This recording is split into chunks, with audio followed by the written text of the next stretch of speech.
Kalau kita mau bicara Anies itu dituding radikal, dituding identitas, ditoleng rasialis, sekarang mari kita lihat dia punya rekam jejak di Jakarta. Ada nggak itu bukti itu? Kalau pemerintah ini dianggap tidak mensejahterakan rakyat, nggak mungkin approval rating Pak Jokowi itu 82%. Nah, saya tidak mau masuk pada approval rating itu. Saya berbicara, ini rakyat yang menilai. Daripada kemudian sama sekali nggak ada. Kelompok Anies dan kelompok Prabowo, pendukung Anies dan pendukung Prabowo ribut, sudah pilih Ganjar saja. sudah kita selesaikan perdebatan ini. Kita selesaikan perdebatan ini dengan sama-sama pilih Ganjar, sudah selesai. Jadi saya diam dari tadi.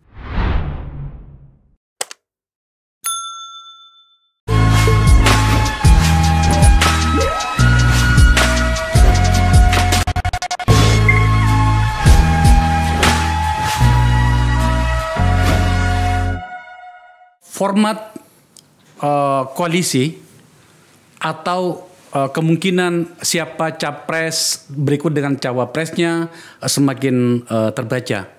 Hari-hari ini komunikasi antar para pihak baik secara kelembagaan bernama parpol maupun secara ketokohan itu terus berlangsung.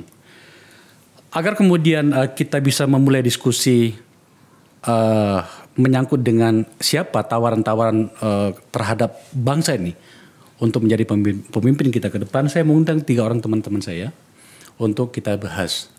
Tetapi seperti Anda tahu, format Akbar Faisal Unsensor itu berbeda dengan talk show yang lainnya. Kita lebih berbicara, sedapat mungkin berbicara tentang apa tawaran yang terbaik bagi kita semuanya. Yang pertama, Anda pasti tahu, Adhiana Pitupulu mewakili pasangan calon presiden Mas Ganjar Pranowo. Wakilnya belum ya? Langsung kenceng di awal. Belum. Saya tanya. Yang kedua di samping saya wakil dari kemungkinan pasangan Prabowo dan entah siapa. Kemungkinan. Prabowo juga belum ada wakilnya ya. Yang jelas Pak Prabowo maju presiden. Oke. Kita tahu arahnya kemana. Kita diskusikan. Kita tahu. Yang ketiga adalah senior kami sebenarnya. Kami ini berteman. Tapi beliau lebih dulu berada di ruang parlemen. Siap senior. Bang Habil Marati mewakili. Saya harus menggunakan kata mewakili ya Bang ya. Karena beliau sudah bergerak untuk dan atas nama kepentingan Mas Anies Baswedan. Sahabat kita juga. Bang, terima kasih ya sudah datang ke sini. Saya mau tampilkan dulu beberapa data sebelum kita bergerak. Yang pertama, tampilkan, ini peta sementara, Mas Ganjar, ini diambil dari merdeka.com ya, Mas Ganjar itu dengan 128 kursi, kemungkinannya ya, tambah 19 kursi dari P3, kemudian ada Hanura 1,5, ini non parlemen, kemudian ada PSI juga 185, itu sudah cukup untuk itu. Masih calon presiden, belum ada cawapresnya. Kita lihat nantinya siapa kira-kira yang kemungkinan. Yang kedua adalah Pak Prabowo. Gerindra punya 12,57%, 78 kursi, tambah PKB 9,6958 kursi, itu sudah lebih dari 20%. Iya. Bahwa kemudian ada gerakan-gerakan tambahan baik terutama dari PKB berbicara dengan para pihak di luar dari Gerindra, itu adalah varian-varian pergerakan politik. Dari Pak Anies sendiri ada Nasdem 9,05% atau 59 kursi, PKS 8,21, Demokrat 7,7, juga lebih dari 20%. Untuk sementara di benak orang bahwa akan ada 3 calon presiden, wakilnya sedang berlangsung negosiasinya. Selanjutnya, ini survei terakhir nih, ya survei terakhir. Namanya juga survei, itu setelah dilakukan survei 2 menit kemudian berubah. Tapi setidaknya di gambarannya. Yang pertama yang dilakukan oleh SMRC dengan menggunakan simulasi tertutup, 4 nama itu adalah Mas Ganjar tertinggi 30,4%, Pak Prabowo 29%, Mas Anies 19%, dan Pak Erlangga Hartarto 2,9%. Inilah yang kemudian keluar bahasa di media bahwa Mas Ganjar rebound setelah soal Piala Dunia itu kira-kira. Oh, Israel. Oke. Kemudian carta politika hampir mirip-mirip meskipun agak beda angkanya. Tetap Mas Ganjar yang tertinggi 36,6, 33,2 Pak Prabowo, Mas Anies Baswedan 23, tetap di posisi ketiga dan belum menentukan itu atau tidak tahu 7,2%. Ini 4 Mei 2023 ini. Nggak, maksudnya kalau SMRC kan 25 sampai 28 April. Iya. Kalau ini tanggal berapa ya? 4 Mei itu ada. Nggak, itu rilisnya Bang. Maksudnya ngambil datanya. Pasti tidak jauh dari itu, dari pada saat dirilis itu. Karena mereka pasti menghitungnya. Oke. Itu untuk komposisi kemungkinan. Nah, sekarang kita mau masuk di sini. Sebenarnya ini inti dari diskusi kita. Teman-teman sekalian, saya mulai. Kalau kita baca pernyataan ini, sejujurnya tampaknya inilah nanti pertarungan capres yang paling aman, damai, dan menyenangkan. Seorang tokoh Pak Prabowo sudah mengeluarkan bahasa ini. Dalam kacamata saya, sebab saya juga ikut bermain pada tahun 2014, bahasa ini betul-betul berbanding terbalik. Kita baca. Meskipun judulnya enggak usah tegang-tegang, Ganjar dan Anies putra terbaik bangsa juga. Cakep ini barang. Menurut saya sudah bisa dikatakan bahwa sebenarnya setengah dari problem sudah selesai. Karena ini dinyatakan oleh Pak Prabowo dengan apa yang kita pahami tentang gerakan kampanyenya dan politiknya di masa-masa yang lalu. Oke, selanjutnya adalah, nah ini naik satu level lagi nih.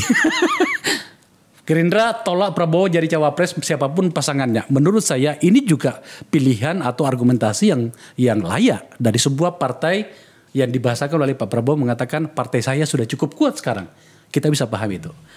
Catatan ketiga, nah ini, Golkar pastikan tak dukung Ganjar Pranowo Capres 2024. Poin ini saya masukkan dalam catatan kita untuk diskusi hari ini sebab apapun namanya Golkar itu adalah partai tiga besar dan kemudian mereka tentu saja pasti akan mewarnai ketika pilihan mereka ditentukan.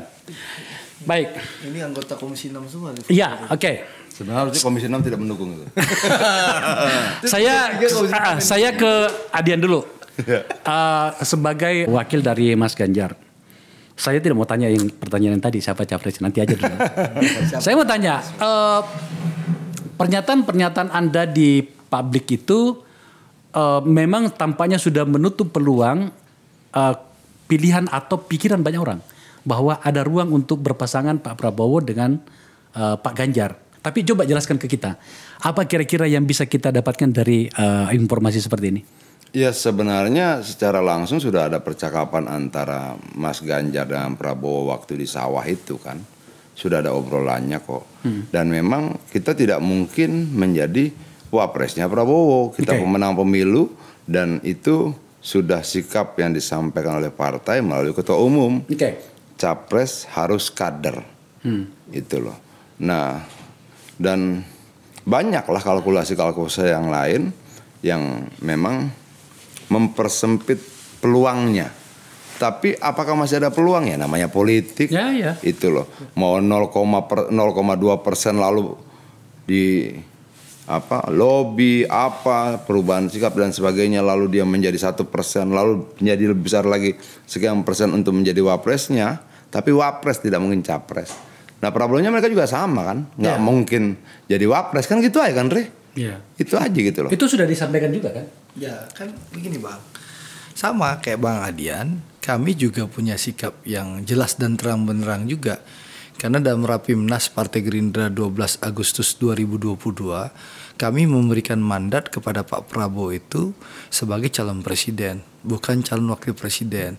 Yang kedua, kami memberikan mandat kepada beliau untuk menentukan siapa calon wakil beliau dan juga siapa mitra koalisi beliau. Jadi mandatnya di Rapimnas itu calon presiden, bukan calon wakil presiden. Jadi menurut saya nggak ada masalah Bang. Intinya begini, kan sesuai dengan pidato Pak Prabowo nggak usah tegang-tegang. Pak Prabowo dengan Bu Mega tuh kayak kakak dan adik. Jangan sampai di situ dulu. Saya akan menuju ke situ. Artinya saya ingin menempatkan diri kita dulu pada batasan dulu bahwa berarti PDIP akan punya calon sendiri, Gerindra punya calon sendiri. Saya ke pasangan Anies nih. Anies Baswedan calon presiden sudah dinyatakan jauh sebelumnya, bahkan sejak tahun yang lalu kalau nggak salah. Ini berandai-andai, Bang Habil. Di pikiran Anda semuanya, teman-teman yang ada di sana itu di kubunya Mas Anies, nggak pernah terpikir bahwa Mas Anies misalnya menjadi salah satu wakil dari kedua kekuatan besar koalisi ini. Iya, terima kasih Pak Faisal ya. Saya kira apa yang telah disampaikan oleh Pak Adian bahwa PDIP ini kan sebagai pemenang pemilu. Oke. Dan dia adalah punya tiket tersendiri. Artinya dia independen, dia bisa mandiri kan. Oke. Dia tidak butuh koalisi yang lain.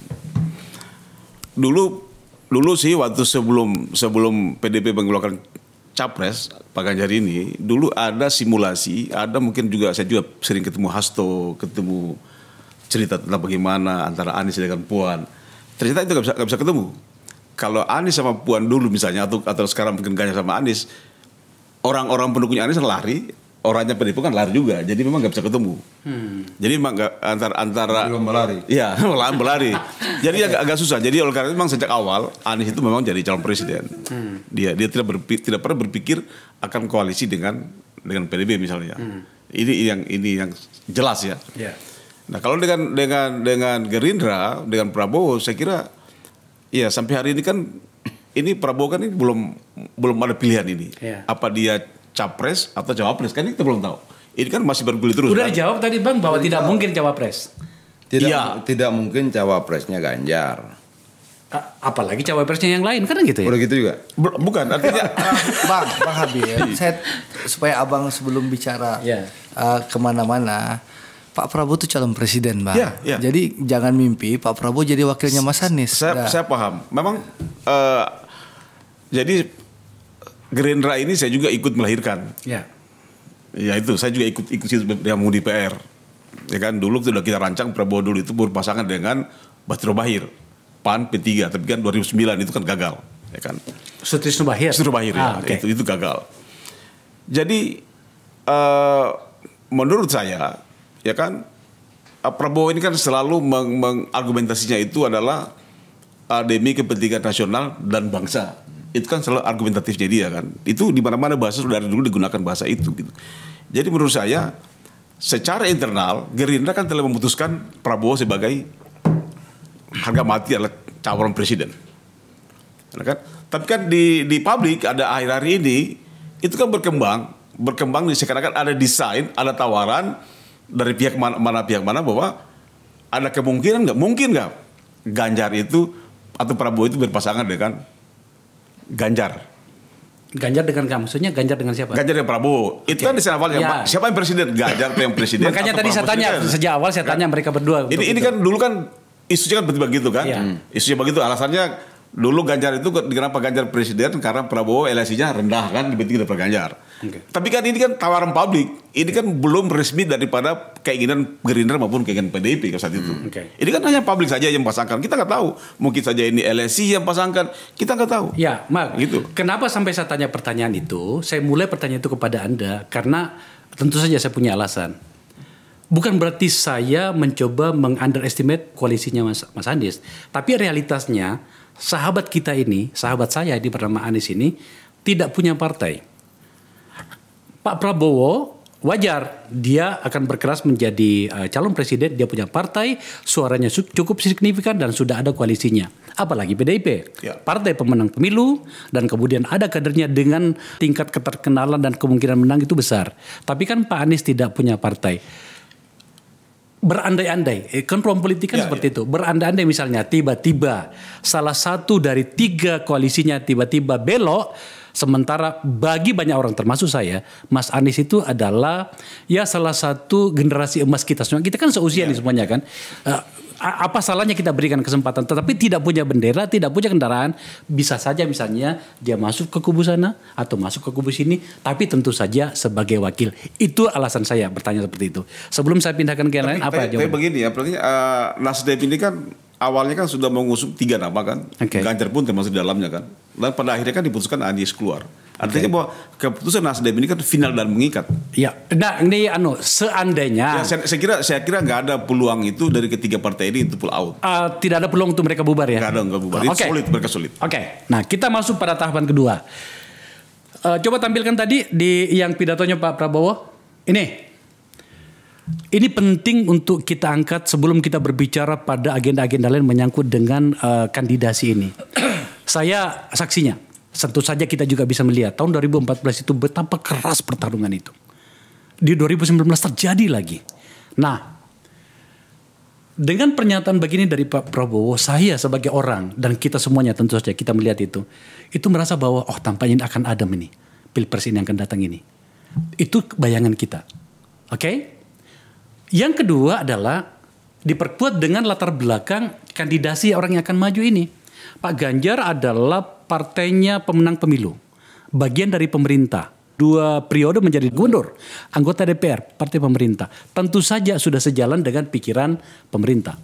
Pak Prabowo, meskipun berbeda pada 2 pemilu, pada 2 pilpres, tapi kan kemudian bergabung dengan kabinetnya Pak Jokowi. Artinya beliau mengamini seluruh agenda-agenda dan pikiran-pikiran pemerintah yang dipimpin oleh Pak Jokowi. Pada titik itu kami beranggapan dan saya setuju bahwa sebenarnya tidak perlu lagi ada perdebatan soal agenda-agenda nasional. Pak Anies itu mantan menterinya Pak Jokowi, meskipun untuk kemudian dia berpindah menjadi gubernur dan belakangan kelihatan bahwa dia tampak seperti oposan. Tetapi kalau melihat ginekologi politiknya sebenarnya nggak ada perbedaan lagi. So, Mas Adian, menurut Anda apa yang perlu dipertengkarkan lagi ketika kita mempertimbangkan apa yang saya sampaikan tadi?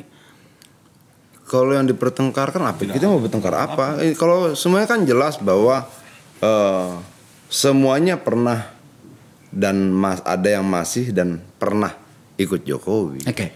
Ya jadi yang hebat siapa ya, Jokowinya? Ya. Itu loh. Bahwa apa? Lu Andre ini emosional, bukan langsung tegang. Udah dibilang jangan tegang, Dre. Saya tersenyum di belakang. Ini udah Bang, ketularan peramal wajah. Bang Adian ini udah ketularan Gus Romi menebar hoax. Jadi kalau apa yang dipertengkarkan sebenarnya tidak. Hanya bahwa kemudian namanya dalam kontestasi ya, dalam pertandingan semua saling menyampaikan keunggulan, peluang menang dan sebagainya dengan harapan rakyat lebih besar memilih dia, ya itu wajar-wajar aja. Kita aja nggak bertengkar. Saya bilang Prabowo kalah berkali-kali sambil ketawa-ketawa, Andre marah-marah. Makanya justru sebenarnya pilihan kata itu dianggap bermasalah setidaknya untuk Andre gitu ya. Lu kan terganggu dengan itu kan? Jadi gini Mbak, kami itu dipesankan oleh Pak Prabowo untuk memastikan pemilu 2024 ini dilakukan secara riang dan gembira. Itu pesan beliau ke kami. Jangan lagi ya, dan jangan sampai kita saling serang ya.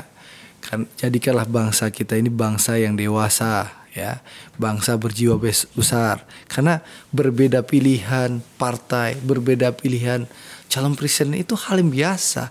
Ya, tidak perlu hal yang biasa seperti ini kita pertentangkan. Betul. Nah, itu termasuk kalah menang tuh hal biasa. Kalah menang hal yang biasa. Kalah menang hal yang biasa. Nggak ada pertengkaran. Kalah menang hal yang biasa. Sekali, ada yang 2 kali, ada yang 3 kali, ada yang 4 kali. Dan biasa Bang juga kalau di kami. Bahkan saya ingin sampaikan Abraham Lincoln itu kalah sampai 20 kali Bang.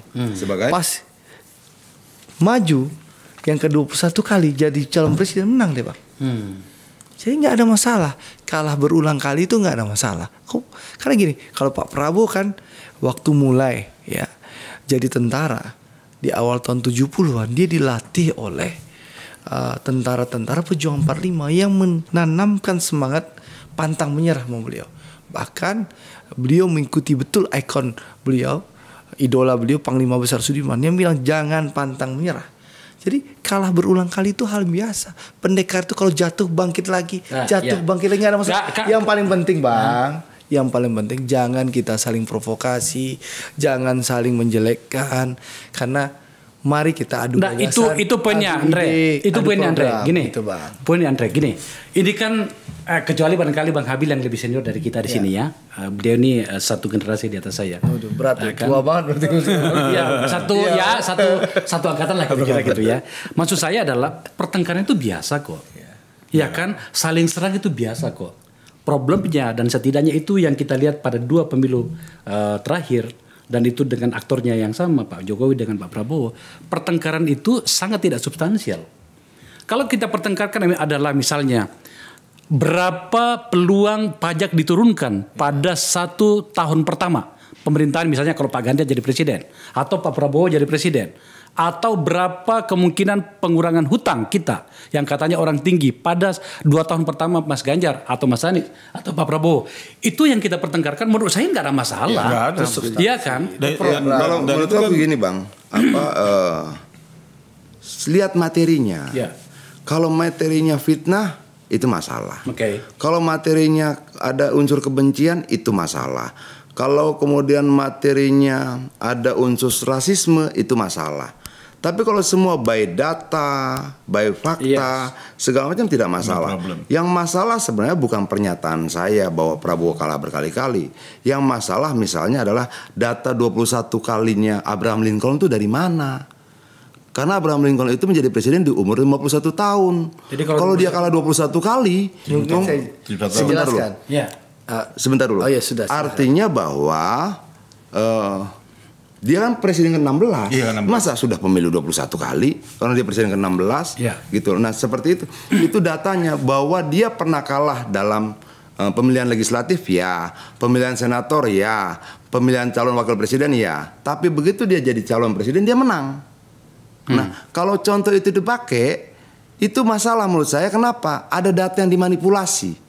Ada proses sejarah yang kemudian digeser sedemikian rupa untuk menjustifikasi itu.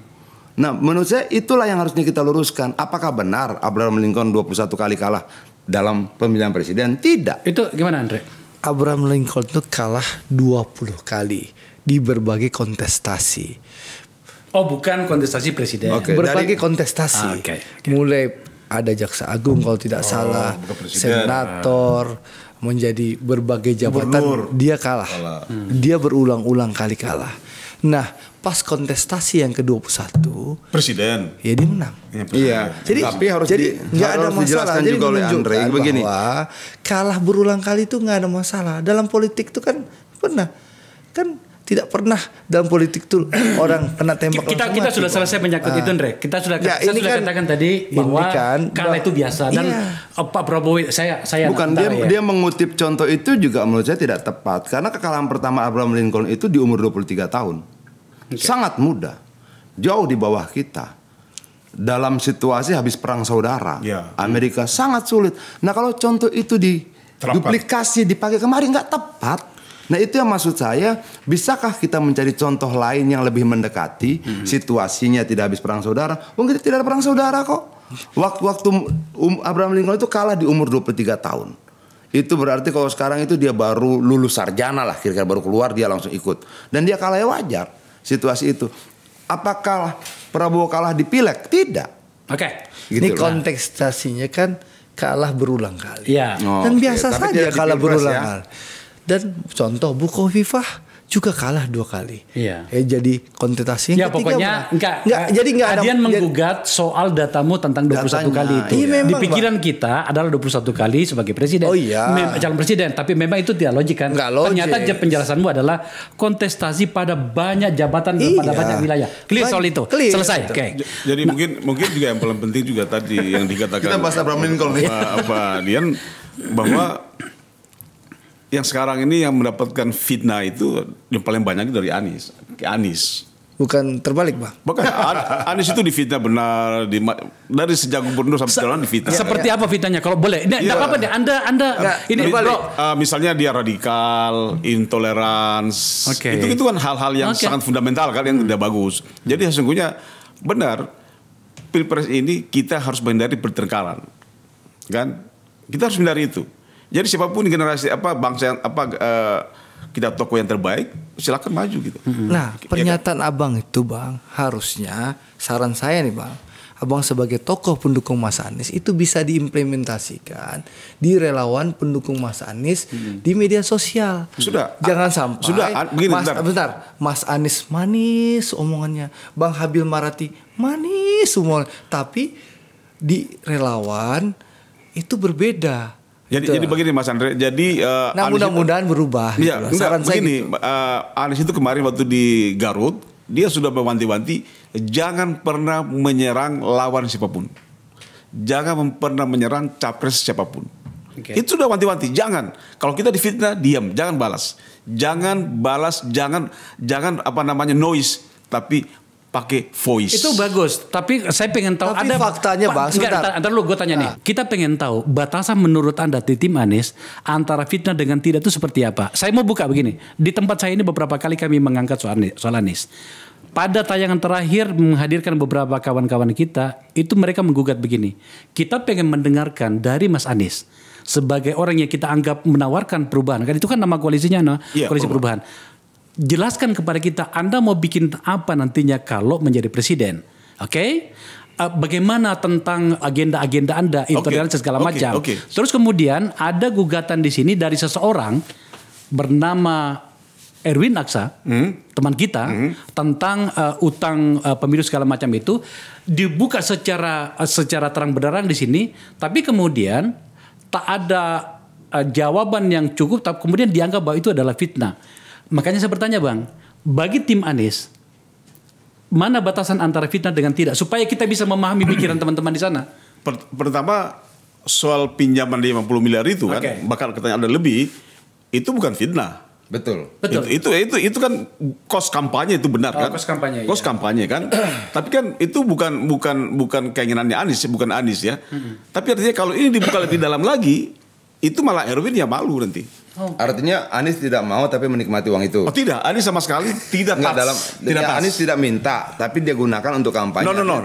Anies tidak sama sekali tidak melihat uang itu, tidak melihat, tidak mentas, tidak mendistribusikan penggunaannya. Ya. Itu Pak Sudirman saya juga menjawab. Iya, itu nggak ada dia. Jadi itu bukan masuk pada jalur fitnah, tapi itu adalah itu kos politik biasa. Kita kan pernah jadi caleg semua. Kan kita punya kos politik. Nah, tapi masalahnya gini Bang, saya akan berikan kesempatan Anda untuk menjawabnya. Yang kami dapatkan di sini dan kami buka di sini adalah ada utang piutang atau dana kampanye, ternyata bukan 50 miliar. Kenyataannya lebih besar, 90 kalau saya salah. Iya. Tetapi yang dilaporkan sebagai dana kampanye itu tidak sebesar itu. Penting poin ini, dan saya juga akan kejarkan kepada pasangan-pasangan ini nantinya. Penting bagi ini agar kemudian kita maju satu langkah, bagaimana kita mempertanggungjawabkan bagaimana namanya dana kampanye, agar kemudian kualitas pemilu kita menjadi lebih bermartabat. Ini kan nggak ada relasinya dengan Pilpres 2024. Ini kan kasus di gubernur. Ya kan, case ini sudah selesai. Jadi pertama, Anies form clean, dia tidak touch uang itu, dia hanya mengakukan utang. Itu normal. Dia bilang kalau ini dibuka lebih dalam, ini Erwin akan kena. Jadi itu persoalan pribadi selesai, jangan dibawa di publik. Ya kita pisahkan itu. Ya saya kira masalah DKI sudah selesai. Itu adalah bukan fitnah, tapi fakta. Tapi itu adalah tidak seperti apa yang dikatakan orang. Dari mana sisinya dikatakan sini? Apakah Anies mau diserang moralitasnya bahwa dia tidak bertanggung jawab? Tidak, ini bukan urusannya Anies. Sorry bang. Dalam aturan dana kampanye itu memang ada batasan. No, ini kan kita bicara DKI. Kita bicara. Artinya, lihat, DKI sudah selesai. Itu persoalan 2014. Ya, jadi itu sudah selesai. 2017. Saya ingat betul karena Partai Gerindra yang mendukung, Bang. Iya, artinya itu selesai. Mendukung, memodali, gitu loh, Bang. Bukan, itu biasa. Kalau ada modal itu berarti kan ada. Toh Anies sudah membuktikan juga bahwa Anies 2019 tidak maju jadi yang presiden, berkesempatan kepada Prabowo dan Anies mendukung. Nah, saya kembalikan pada forum pembicaraan kita. Kebetulan saja kita membahas soal ini, tapi kita kembali pada pernyataan Abang tadi bahwa kubu Anies paling sering mendapatkan fitnah atau apa segala macam. Makanya saya bertanya seperti itu tadi. Iya. Nah, boleh nggak kita diberitahu, terutama kepada kemungkinan dua pesaing Anda nantinya ini, yang mana fitnah yang dilakukan terhadap Anies agar kemudian saya bisa memberitahu pada mereka. Jangan fitnah yang paling tidak rasional adalah pertama Anies dianggap melakukan politik identitas. Itu pertama. Yang kedua dianggap radikal. Ini kan dianggap yang ketiga Wahabi. Saya pernah bilang di Jawa Timur. Di Jawa Timur itu ada kiai-kiai, saya bilang, kiai-kiai, kalau ada bukti Anies itu adalah radikal, Anies itu adalah intoleran, Anies itu adalah Wahabi, saya kasih 500 juta kalau ada bukti sama saya. Sampai sekarang nggak bisa. Jadi saya kira konspirasi ini itu adalah memancing perdebatan yang mubazir. Ya kan? Kita mau Pilpres 2024 itu produktif. Menghasilkan presiden yang berkualitas, bukan boneka. Nah, yang berikutnya tadi katakan Anies perubahan apa Anies akan bawa? Ya kan? Saya akan jelaskan. Ya, mungkin Pak Dian. Ya, Bang. Saya tadi mau menyampaikan kepada Pak Dian tentang Rositur bahwa sesungguhnya Prabowo itu bukan kalah berkali-kali. Lalu? Tapi belum yakin kalah. Ini berat. Ya, lu harus marah yang sama seperti ke gua. Enggak dong. Dia marah waktu itu gua ngomong begitu. Enggak, gua agak bingung aja. Bang Habil ini ditanya Anies nyerempet Pak Prabowo terus. Bukan, kelihatan betul bahwa panik bahwa Pak Prabowo nih udah dibilang tenggelamkan Gerindra, tenggelamkan Pak Prabowo, kami dianggap pengkhianat itu. Mohon maaf ya Bang. Bentar Bang, gantian. Abang kan bicara manis terus dari tadi kan.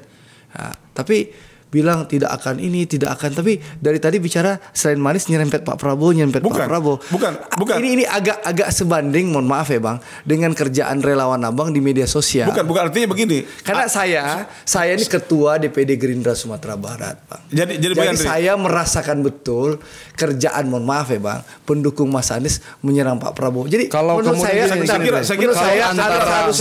seharusnya Bang konsisten antara mulut manis dan itu penting. Saya yakin timnya Anies tidak pernah menyerang Prabowo.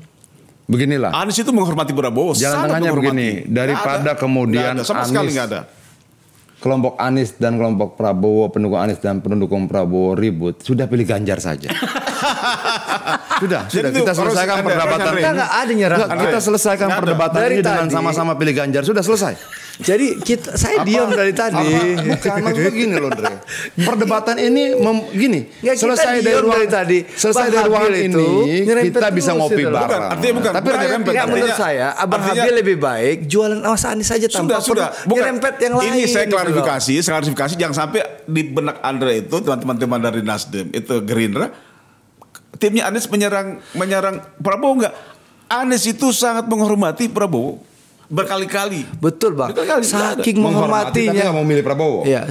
Bang, saking menghormati Pak Prabowo tuh Bang. Menghormat tapi tidak milih. Gimana maksudnya? Saking menghormati Pak Prabowo tuh Bang. Sampai berhenti jadi gubernur pun nggak pamit sama Pak Prabowo. Itu saking menghormati. Ya kita karena tahu mungkin ini kan kadang-kadang kan tokoh-tokoh itu bertemu di luar kan kita nggak tahu. Bapak-bapak di luar. Mungkin pamitnya WhatsApp. Teman-teman. Bisa ketemu luar. Saya membiarkan Anda berdebat dulu sekitar berapa menit dan itu kemudian Anda melanggar kesepakatan kita tadi bahwa kita kembalikan pada substansi. Oke. Tapi kan tadi ada pertanyaannya. Iya, mengenai apa perubahan apa yang akan diusung oleh Anies kan? Oke, nah maksud saya ingin menuju ke situ. Tadi Abang Habil banyak bicara tadi. Saya ke Adian dulu. Dian, kita forum ini mau mengambil inisiatif maju selangkah dibanding rencana debat-debat yang ada di luar sana. Yang kemungkinan saja bisa ribut tanpa arahnya kemana. Coba jelaskan kepada kita, meskipun belum disusun, aku tahu. Belum disusun visi misinya yang detail karena belum ada calon presiden. Coba jelaskan kepada kita, kira-kira kalau Mas Ganjar dan atau PDIP memenangkan pertarungan sebagai presiden nantinya ini, apa poin yang paling bisa kita catat untuk menjadi program utamanya Pak Ganjar? Yang pasti ya secara ide gagasan kita konsisten dan kita berpegang teguh NKRI, Pancasila, tidak diskriminatif, tidak memberikan ruang buat mereka yang intoleran terhadap apapun etnis, warna kulit dan sebagainya. Dalam konteks kerja kita sudah setuju untuk melanjutkan program-program Jokowi. Karena bagaimanapun juga Jokowi adalah kader PDI Perjuangan, kita harus selamatkan program-programnya yang baik buat bangsa ini, sudah kita perhitungkan segala macam. Nah itu menjadi garis-garis besar perjuangan kita, turunannya kita bisa berbicara hal-hal yang lain. Tentang misalnya apa yang kemudian kita masukkan dengan berpegang teguh pada Pancasila, Undang-Undang Dasar, kemudian NKRI dan sebagainya, artinya bahwa itulah kesepakatan kita membangun bangsa ini. Konstitusi menjadi pegangan kita, itulah yang kemudian mengikat kita sebagai sebuah bangsa. Dan kita percaya betul bahwa Mas Ganjar berpegang teguh pada itu. Itu kalau poin itu yang bagian terakhir tadi itu saya rasa semuanya juga akan begitu. Sama. Ya kan? Tapi maksud saya yang lebih spesifik tadi itu bagus bahwa akan meneruskan seluruh legasi dan program Pak Jokowi, terutama yang memang layak untuk diteruskan. Betul. Oke, saya pindah ke Andre. Pak Prabowo adalah bagian dari pemerintahan ini. Ya. Berarti saya yakin juga akan melakukan apa yang sama yang sedang direncanakan oleh kubu Ganjar, meneruskan program Pak Jokowi. Pak Prabowo sudah menyampaikan secara terbuka bahwa beliau sebagai bagian pemerintah Pak Jokowi bahkan seluruh lembaga survei menyatakan Pak Prabowo adalah menteri terbaik di kabinet Pak Jokowi. Dan juga kalau dilihat survei LSI yang kemarin dirilis, mayoritas masyarakat Indonesia melihat bahwa Pak Prabowo lah yang paling layak melanjutkan pemerintah Pak Jokowi. Dan Pak Prabowo sudah menyampaikan kepada kami dan ke seluruh masyarakat beliau akan melanjutkan program pemerintah Pak Jokowi. Clear tuh ya? Clear. Clear. Tunggu dulu. Nah, Sebelum ke sana. Bentar Bang. Soal ide-ide gagasan Pak Prabowo ya itu setelah melakukan rekonsiliasi seluruhnya sudah diserahkan ke Pak Jokowi. Ya paham. Sampai di situ dulu. Nah, kalau begitu ceritanya, karena frekuensi Anda sama kalau kayak gitu. Satu dulu, apa belum kelar? Tunggu dulu, ini dia pasti berbeda di sana. Pasti berbeda. Ya, Kalau beliau kan sudah memilih antitesa. Iya, Bang. Antitesa Pak Jokowi. Tunggu. Nah, ini saya mau selesaikan dulu nih. Sebentar dulu Bang, biar kelar. Jadi tidak mau meneruskan program Jokowi. Diam. Bukan. Aku kendalikan keadaannya. Okay. Antitesa Jokowi. Ini dulu. Kalau begitu ceritanya kan frekuensinya sama deh. Ya sudah disatukan saja. Oke, saya yakin jawabannya sudah dijawab tadi sebelumnya. Saya biarkan. Saya ingin memberikan tugas kepada penonton saya. Ini loh, ada dua alam berpikir yang sebenarnya sama, tapi ternyata di ujungnya berbeda. Saya ke Bang Kapil. Pak Anies antitesa berbeda Jokowi. dan sudah menyatakan antitesa Jokowi. Pertama, Anies ini kan dari Gubernur DKI dicalonkan calon presiden oleh Nasdem, PKS dan Demokrat. Dia berangkat dari gubernur. Kalau Prabowo kan berangkat dari menteri kabinet. Anies itu adalah berpatokan kepada janji proklamasi. Tadi katakan Pak Dian tadi Pancasila itu kan fix aset, itu nggak bisa ganggu gugat. Ya kan itu filosofi kan. Undang-Undang Dasar 45 itu kan dinamis bisa berubah-ubah. Tapi kalau yang namanya janji itu sampai kapanpun itu akan melekat. Apa yang beda dengan dijelaskan tadi oleh Pak Adian yang ada beda. pertama? Jadi kalau janji di proklamasi di pembukaan Undang-Undang Dasar 45 itu ada 3 janji, 1 pernyataan. Satu pernyataan bahwa negara ini merdeka itu adalah diperoleh atas berkat rahmat Allah yang Maha Kuasa. Itu pernyataan. Jadi semua pembangunan itu harus dibungkus, harus dikemas bahwa itu harus mendapatkan keberkahan dari Allah Subhanahu wa taala, dari Tuhan kan. Itu pertama, kepernyataan. Yang kedua, janji para pendiri bangsa ini yang dituangkan di dalam pembukaan Undang-Undang 45 adalah memajukan kesejahteraan umum. Bang, saya potong. Apa bedanya dengan yang disampaikan oleh Pak Dian tadi? Apa? Jadi kalau memajukan kesejahteraan umum, apakah dengan program sekarang itu sudah nggak memajukan kesejahteraan umum? Oh, Anda ingin mengatakan atau menuding atau menuduh? Bukan menuding, tapi adalah relasinya. Ada nggak program-program rezim Jokowi ini berkorelasi dengan merealisasikan janji-janji proklamasi? Kalau itu berkorelasi, tidak mungkin Anies tidak membuang begitu saja. Pasti akan di-upgrade. Sebentar, belum. Jadi ini adalah komitmen Anies merealisasikan janji-janji proklamasi kemerdekaan yang dituangkan oleh para pendiri bangsa. Tapi itu kan bahasa itu Bang, bisa diartikan juga bahwa Anda mengatakan atau Anda menuding apa yang dilakukan oleh Pak Jokowi itu tidak sejalan dengan itu. Bukan. Dan saya ingin meluruskan Bang. Bentar.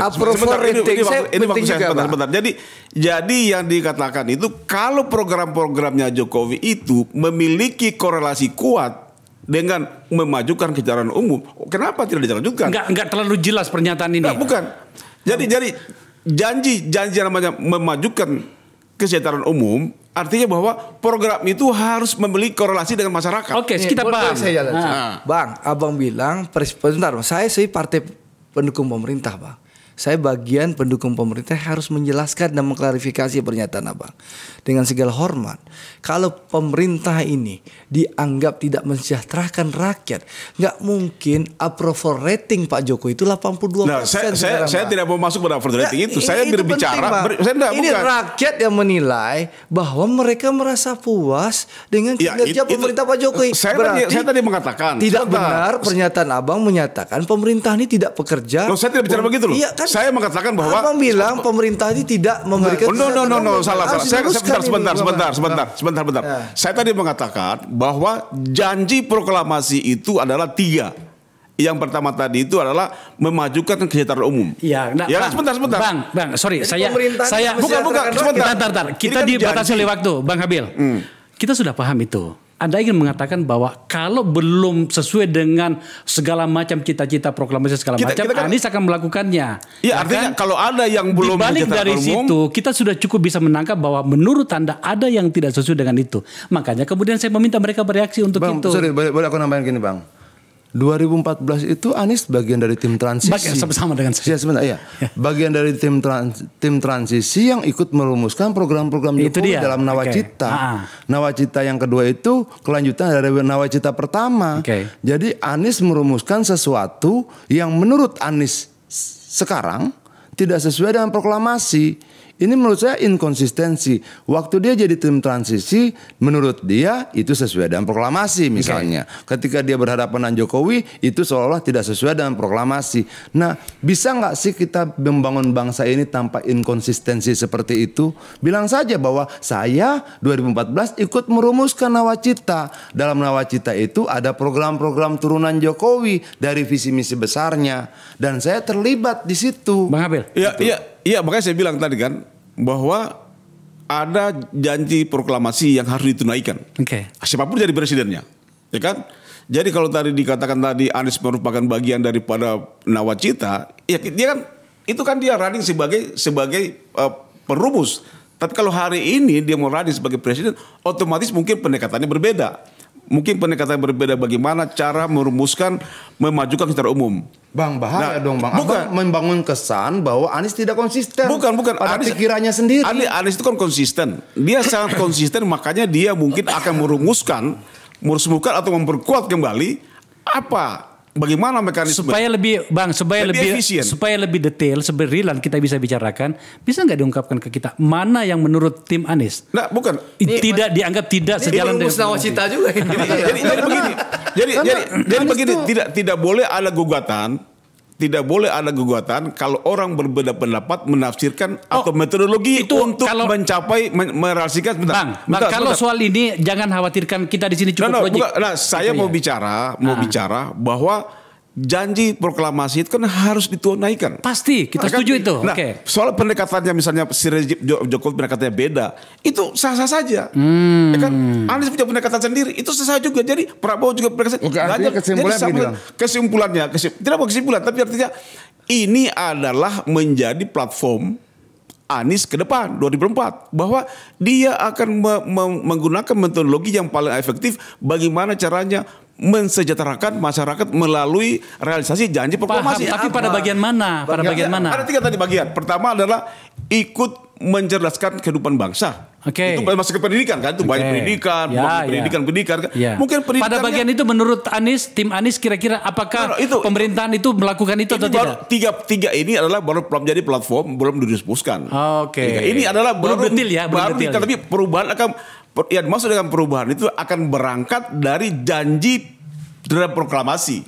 Bagaimana Anies itu bercita-cita ingin menunaikan janji-janji proklamasi, itulah disebutkan perubahan. Ya, Dian, ini tampaknya you harus merespon ini loh. Yang mana? Yang dikatakan oleh Bang Hamil deh. Yang mananya Bang? Aku bingung saja gitu loh. Dulu duduk bareng-bareng merumuskan sama-sama. Lalu periode kedua masuk Nawacita kedua yang memang kelanjutan dari Nawacita pertama yang juga dirumuskan Anies sama-sama. Lalu abang bilang bahwa mencerdaskan kehidupan bangsa. Kita berharap Anies dipilih menjadi Menteri Pendidikan untuk mampu mencerdaskan kehidupan bangsa. Tapi dalam prosesnya kemudian dia justru di reshuffle, dianggap gagal mencerdaskan kehidupan bangsa dalam periode itu. Lalu bagaimana ceritanya? Ini mungkin orang yang sudah gagal. Yang bisa potong itu bahwa tuh abang potong mulu sih Bang. Anies belum bisa katakan kalau dia baru setahun jadi menteri kan? Bukan Bang. Bukan gagal, tapi mungkin lompatan pemikiran di bidang pendidikannya kejauhan. Jadi orang takut gitu kan? Itu asumsi abang, faktanya di reshuffle. Oke lah, kita nggak mau bilang gagal. Reshuffle kan itu kan ada faktor lain. Ada faktor lain. Mungkin untuk faktor-faktor yang lain terlalu cerdas, terlalu pintar, programnya bagus. Iya, untuk faktor-faktor yang lain itulah kemudian Anies sang Menteri Pendidikan ini tidak mampu menjalankan keinginan mencerdaskan bangsa karena cuma tahu nggak bisa. Dia ketika dia masuk pendidikan menjadi menteri, dia sudah bikin platform macam bagaimana merealisasikan janji-janji proklamasi tentang kalau gitu sorry kita ganti kalimatnya. Bahwa orang yang abang bilang mau mencerdaskan kehidupan bangsa sesuai dengan amanat proklamasi ini ternyata tidak lebih dari setahun jabatannya, kan begitu? Ya. Langsung direshuffle oleh pemerintah, dianggap tidak mampu menjalankan. Bukan tidak mampu, bukan tidak mampu. Kalau tidak mampu tidak reshuffle. Karena mungkin ada persoalan mungkin Anies ini terlalu maju, terlalu pintar, sehingga dia takut tersaing popularitasnya. Kita nggak tahu. Ini politik bung. Itu biasa gitu. Takut ada dua matahari kembar di bidang Bang Abil, kita tahu. dari bahasa Anda memang mohon maaf. Saya saya harus mencoba untuk menyimpulkannya bahwa Anda tampaknya ingin mengatakan bahwa Pak Jokowi atau pemerintahan Pak Jokowi tidak melakukan seperti yang Anda bayangkan yang akan kemudian dilakukan oleh Anies. Oke. Menurut saya juga itu nggak apa-apa, itu sikap. Nggak masalah. Nggak masalah gitu loh kan. Gitu. Nggak masalah, problemnya kan begini. Anies itu ikut nggak menyusun nawacita di tim transisi? Ikut. Jadi kalau dibilang kan pertanyaan abang kan sederhana. Adian, menurutmu Ganjar melanjutkan program Jokowi nggak? Ngelanjutin. Dre, Prabowo kan ngelanjutin. Ya, clear ya, clear dua-duanya ya. Begitu ditanya ini, kembali ke cita-cita proklamasi. Oke, setuju, tidak ada yang menolak itu. Orang kita berdiri di atas proklamasi itu.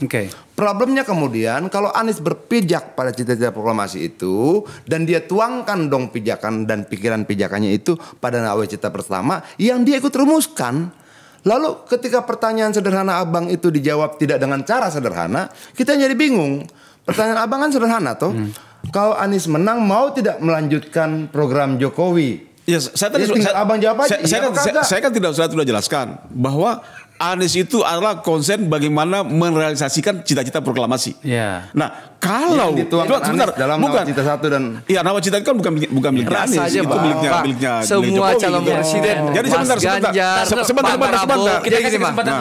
Saya rasa seluruh anak bangsa ini akan melaksanakan cita-cita proklamasi. Jadi jangan diklaim itu punya Mas Anies sendiri. Tidak semua, tidak adalah pembukaan Undang-Undang Dasar 1945. Itu artinya mungkin metodologinya beda gitu, pendekatannya beda. Jadi karena itu kalau saya tadi mengatakan beda itu tolong jelaskan metodologi yang berbeda. Sekarang misalnya di dalam program-program tadi kalian nawacita, kalau itu ada hal-hal yang benar-benar itu bermanfaat bagi mencerdaskan kehidupan bangsa, kan tidak mungkin. Bang, tidak mungkin kan dilaksanakan. Saya mau meninggalkan sudah mulai tidak produktif ini perdebatannya. Ganti tema, topik. Saya mau lebih detail. Anda ingin mengatakan bahwa Anies akan melakukan sesuatu yang baru dan segala macam berbeda dengan pemerintahan demi tercapainya cita-cita yang Anda proklamasi. Proklamasi. Itu sekarang saya tanya satu hal. Apa yang kira-kira akan dilakukan oleh Anies Baswedan atau kubu Anies, mungkin juga abang nanti terpilih jadi menteri kalau dia presiden, menyangkut dengan segala peristiwa intoleransi yang terjadi di banyak tempat di Republik ini. Nah sekarang selama Anies jadi gubernur, apa intoleransi mana yang dikerjakan? Sebentar.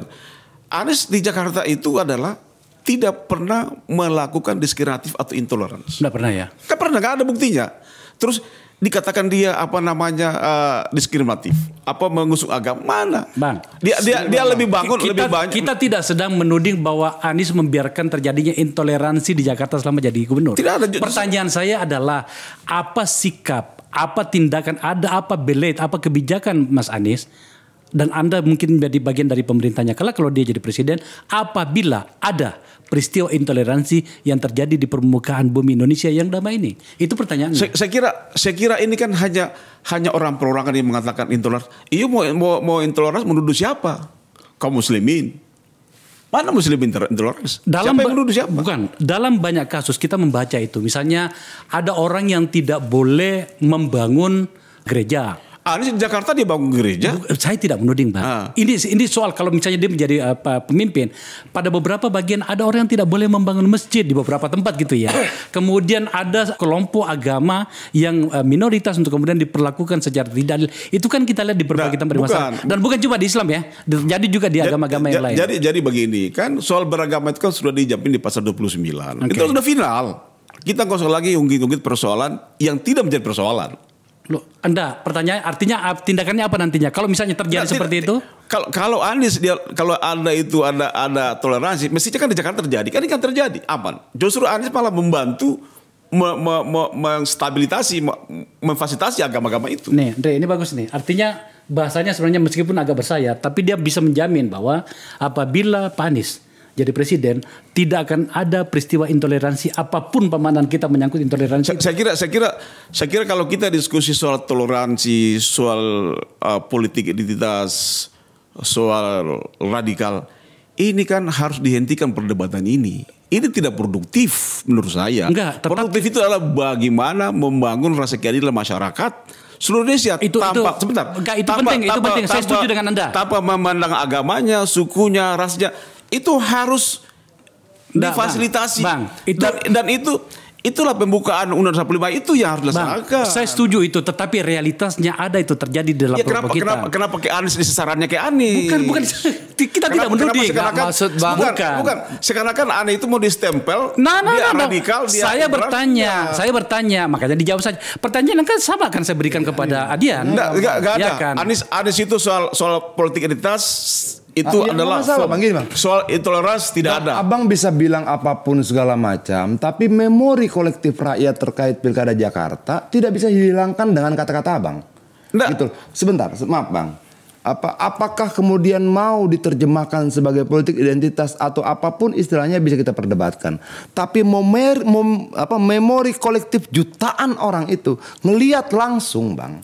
Itu memori yang tidak mudah hilang dengan berargumentasi dengan kalimat yang paling halus sekalipun. Iya. Itu sebentar bang. Itu pertama. Saya mau kembali pada data. Jadi begini, soal DKI jangan karena Anies mengalahkan Ahok yang didukung dengan pemerintah, terus Anies dituduh radikal, dituduh identitas. Sebentar, ini tidak fair. Ya kalau begitu. Jadi tidak fair karena Ahok pun didukung dengan kelompok tertentu juga. Islam kita persoalkan. Jadi inilah kalau saya ini terlalu memberikan toleransi pada teman-teman untuk berbicara. Bang, perdebatan ini bukan maksud gini bang. Perdebatan ini soal tadi itu label-label ke Anies itu dihentikan. Tidak bisa karena itu Anda jangan memaksa saya seakan-akan saya menuding Anda. Enggak. Iya. Saya bertanya untuk bertiga. Nah, sekarang aku ke Anda dulu. Dian, sebentar dulu Dian. Saya mau tanya pada Anda supaya merasa fair nih. Nanti kita dibilangin kita tidak fair kepada teman gitu ya. Apa yang akan dilakukan oleh kubu Ganjar Pranowo dan atau PDIP apabila berkuasa bersama koalisinya nantinya apabila ada peristiwa intoleransi terjadi di salah satu tempat atau di banyak tempat di bumi Indonesia ini? Pidato Ganjar sudah jelas. Oke. Tidak ada ruang untuk yang intoleran. Begini loh. Menjadi orang Cina itu bukan pilihan pribadi. Dia lahir ya sudah Cina, matanya sudah sipit, kulitnya sudah seperti itu. Apa yang harus digugat dari keberadaan itu? Begitu juga menjadi orang Batak itu bukan pilihan Adian, menjadi orang Padang itu bukan pilihan Andre ya deh. Kalau misalnya Adian boleh milih misalnya kira-kira kayak apa? Ya Yunani loh, badannya gede-gede, ganteng-ganteng. Tiba-tiba lahir kayak begini ya sudah terima saja gitu loh. Artinya bahwa konsep Ganjar tidak perlu kita perdebatkan. Bahwa dia tidak mau diskriminasi atas nama apapun. Atas nama, sebentar bang. Atas nama ras, atas nama warna kulit, atas nama apapun tidak. Itu loh. Yang jadi persoalan kita adalah bukan sukunya, tapi perbuatannya benar atau salah. Bukan apa yang dia yakini, tapi apa yang dia buat benar atau salah. Oke, sekarang Andre. Gitu loh. Dari kalau misalnya Pak Prabowo jadi presiden, supaya fair nih, ntar kita dituding nggak fair di sini loh dia. Kita jawab. Pak Prabowo itu prajurit, punya sumpah Sabta Marga. Sudah jelas beliau berkomitmen menjaga Pancasila, UUD 1945, Bhinneka Tunggal Ika, dan juga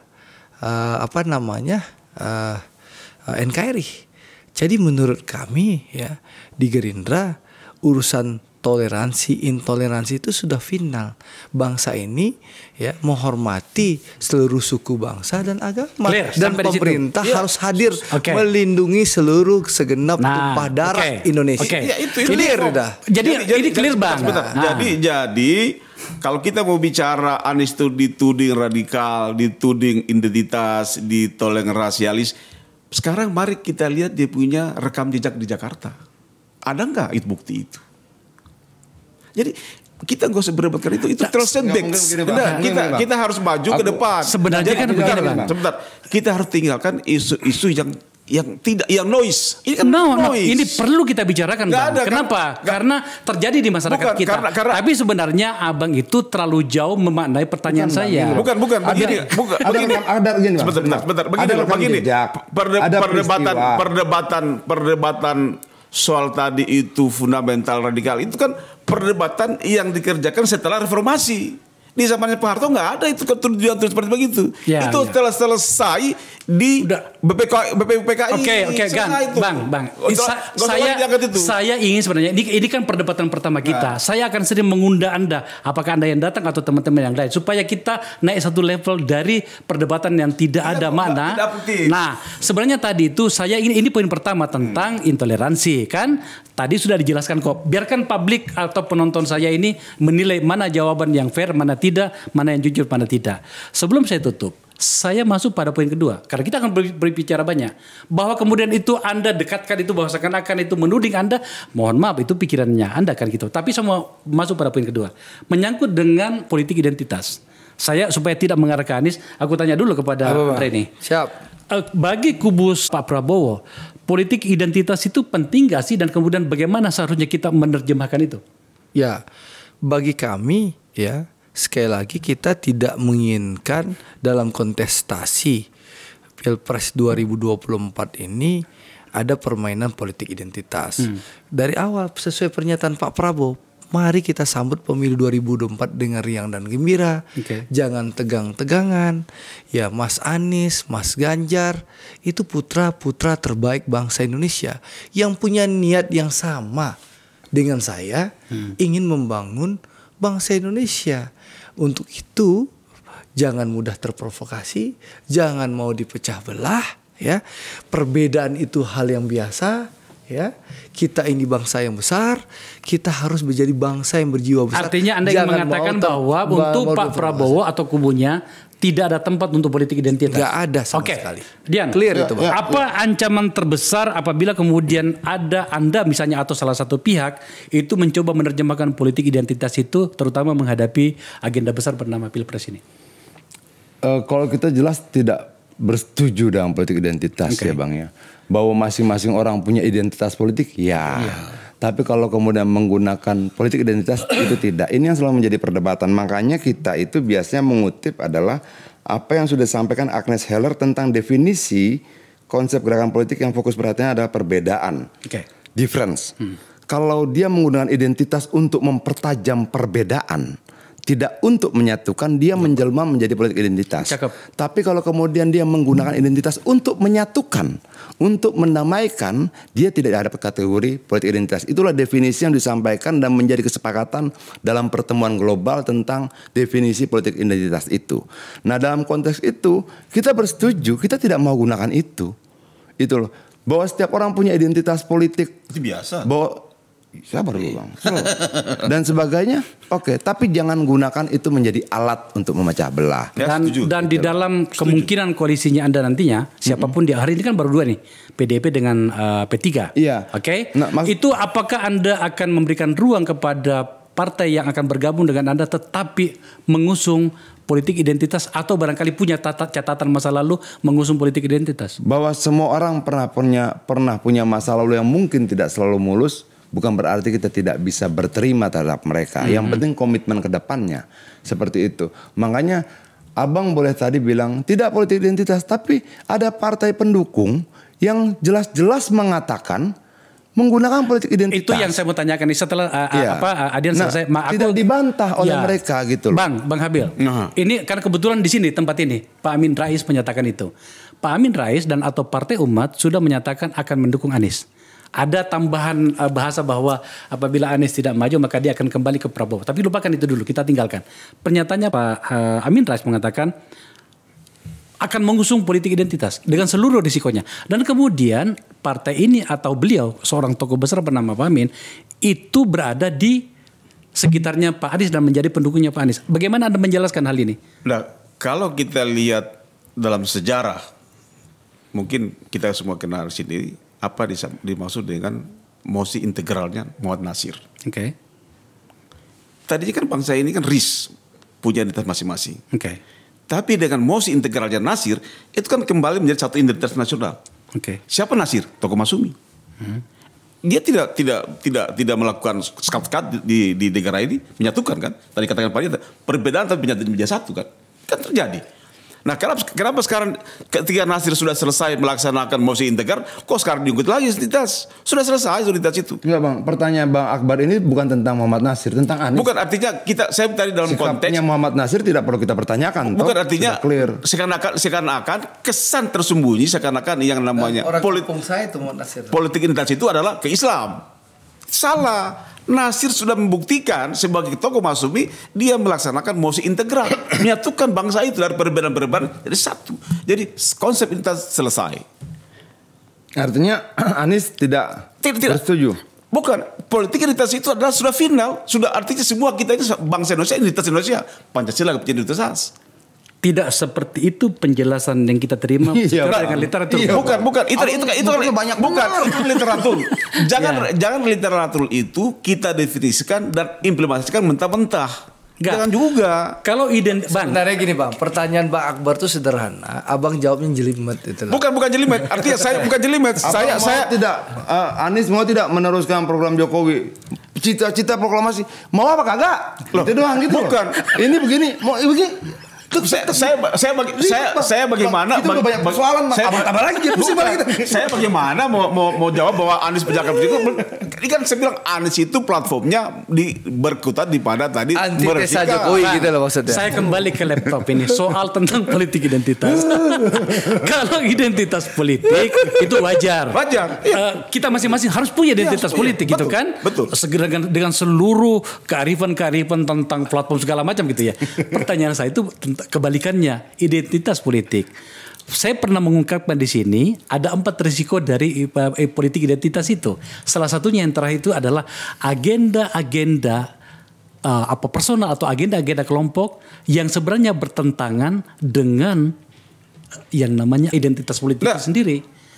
Dia lebih banyak dibungkus dengan bahasa tapi sebenarnya agendanya beda. Sebentar. 2009 pemilu Pilpres 2009, Pilpres 2014, Pilpres 2019 tidak ada muncul istilah politik identitas. Kenapa baru sekarang muncul 2024 ini? Nah, apa? Ini agenda siapa? Agenda siapa Bang? Terserah agenda siapa? Enggak juga, sudah lama muncul itu. Enggak ada, baru muncul mau pilu 2024 baru muncul. 2014 sudah muncul. Enggak ada. 2019 sudah muncul. Enggak ada. Tapi kemudian bahasa keren tentang politik identitas itu sendiri baru kemudian dibakukan dalam berbagai argumen termasuk debat-debat seperti ini. Itu dari sahabat saya yang memperkenalkan itu bahwa P3 itu harus keluar dari politik identitas. Seakan-akan P3 itu adalah mengusung politik identitas eksklusif. Padahal di P3 juga banyak juga orang kita yang non muslim. Dalam sejarah pemilu kita ada juga yang pernah menggunakan politik identitas tapi basic identitasnya adalah gender. Sebentar Bang, tentang pemimpin perempuan. Sebentar dulu Bang. Artinya bahwa ada juga. Jadi politik identitas yang digunakan itu berbeda-beda. Tapi apakah kalau pertanyaan Abang, kenapa baru sekarang? Tidak juga. Sejak dulu sudah pernah ada, tapi identitasnya bukan gender. Ada juga identitas kesukuan, etnis dan sebagainya. Maksudnya gini loh, kita ini kan mau membangun Indonesia, negara modern yang kita cita-citakan itu punya konsekuensi. Negara modern itu adalah negara yang multi etnis, multi kultur, multi religius dan multi segala-galanya. Kalau kita memang bersedia menjadi ke sana, ya kita harus membuka diri terhadap seluruh perbedaan itu. Bagaimana mencari hal-hal yang sama dan baik, bukan bagaimana mencari perbedaan-perbedaan di antara kita. Misalnya gini, kalau misalnya Andre dengan Abang, pasti ada dong nilai temunya. Ini yang sedang dilakukan oleh Bang Akbar kan. Lu sama-sama pengen ngelanjutin program Jokowi. Dia lo mau, kenapa kagak mau bareng sih? Kan begitu kan Bang? Gitu loh. Nah Bang Akbar ini coba mencari titik temu dari perbedaan-perbedaan. Bisa gak kita duduk dan berbicara tentang hal yang sama dulu? Kenapa? Manusia pasti berbeda. Iya. Itu. Iya pasti. Nah itu yang kita harapkan. Jangan bicara soal gendernya, jangan bicara soal etnisnya, jangan bicara soal hal-hal yang lain yang memang menciptakan jarak lebih jauh. Artinya tugas kita adalah mendekatkan yang jauh. Artinya dituding kepada Anies itu sama sekali nggak benar. Sama sekali nggak benar. Oke, sederhana. Jadi pokoknya Abang ingin mengatakan tuduhan terhadap Anies terlalu banyak dan banyak yang tidak benar. Fitnah banyak. Oke, kita menuju ke akhir pembicaraan kita, Andre. Yap.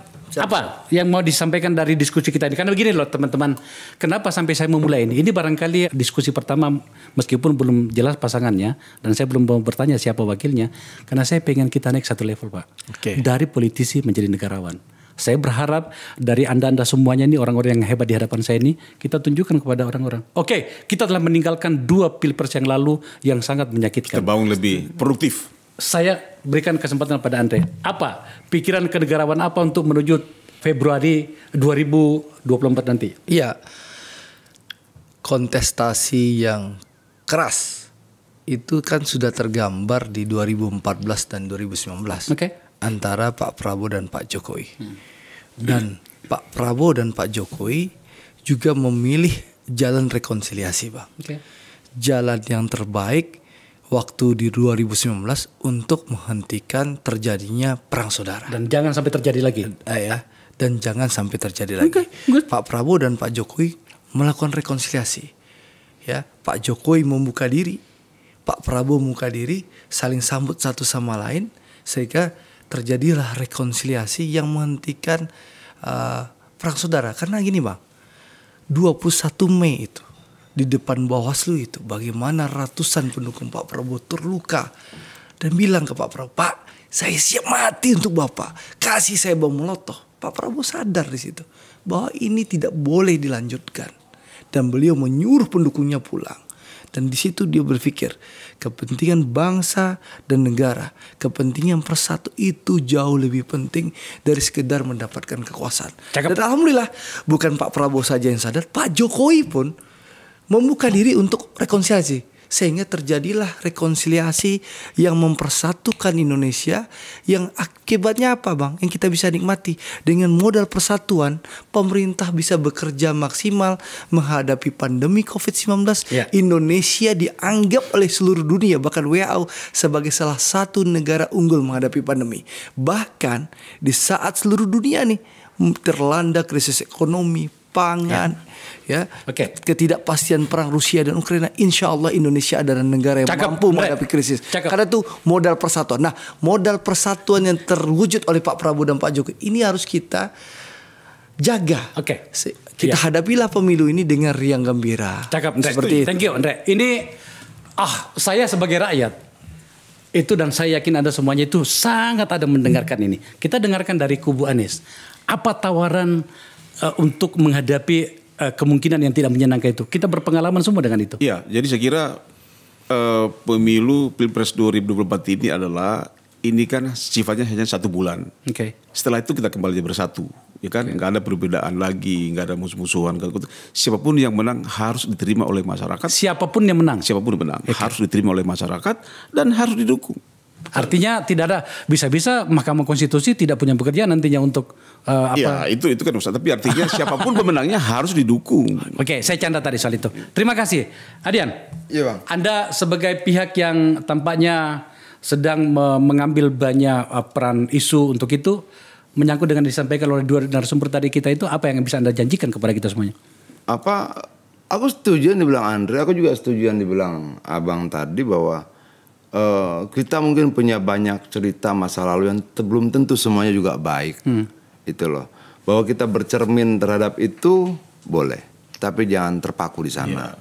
Indonesia terlalu mahal untuk kita tukar dengan masa lalu yang belum tentu semua juga baik gitu loh. Ada 280 jutaan rakyat Indonesia yang mengharapkan dipimpin oleh para pemimpin yang bisa mengambil keputusan sebagai seorang negarawan, berpihak di atas semua golongan, semua kelompok, tidak membeda-bedakan kaya, miskin, etnis, apapun itu. Semua mengharapkan itu, dan itu akan menjadi jelmaan negara Indonesia ke depan. Semua bangsa-bangsa di dunia sedang berjalan ke arah sana. Kalau kemudian kita coba membangun lagi perbedaan-perbedaan berdasarkan ras dan sebagainya, kita tidak jalan maju, kita jalan mundur. Nah, kalau semua punya kesadaran membaca perjalanan zaman ke arah sana, saya pikir kita akan menjadi bangsa yang kuat dan bangsa yang bagus. Perbedaan kita hari ini kan belum tentu akan berjalan sampai sekian lama ke depan. Mungkin di pilkada kita ketemu, mungkin di pilgub kita ketemu dan sebagainya gitu loh.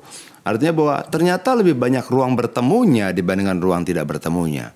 Lebih banyak persamaan dari perbedaannya. Iya Bang. Oke. bayangkan, kita sudah memulainya dengan baik pada pertemuan pertama. Sengaja kali ini saya belum membuka angka-angka. Sebab berikutnya teman-teman sekalian saya akan undang Anda lagi siapapun yang datang dari masing-masing kubu. Tapi saya akan mengungkapkan angka di sini supaya terukur. Bagaimana soal ekonomi, bagaimana soal pertahanan, bagaimana tentang segala macam. Supaya kemudian kita naik satu level tadi seperti saya sampaikan. Dari seorang politisi dengan seluruh argumen-argumen yang kadang-kadang tidak terukur menjadi seorang negarawan. Saya yakin kalau kita sudah berada pada level itu maka siapapun jadi pemenangnya nantinya itu akan terbaik bagi kita. Teman-teman sekalian, terima kasih. Terima kasih. Merdeka. Pemirsa, itu diskusi pertama kita untuk menyangkut ini. Berikutnya akan menarik nanti. Dan coba lihat, kita saling tertawa. Tadi di luar sana itu saling mengganggu antara Adian dengan Andre saling colak-colekan. Begitulah seharusnya. Kita berbeda dalam ide, tapi kita tidak boleh jauh dalam hati kita. Kita tunggu pertemuan berikutnya dan akan banyak pertemuan-pertemuan berikutnya. Terima kasih.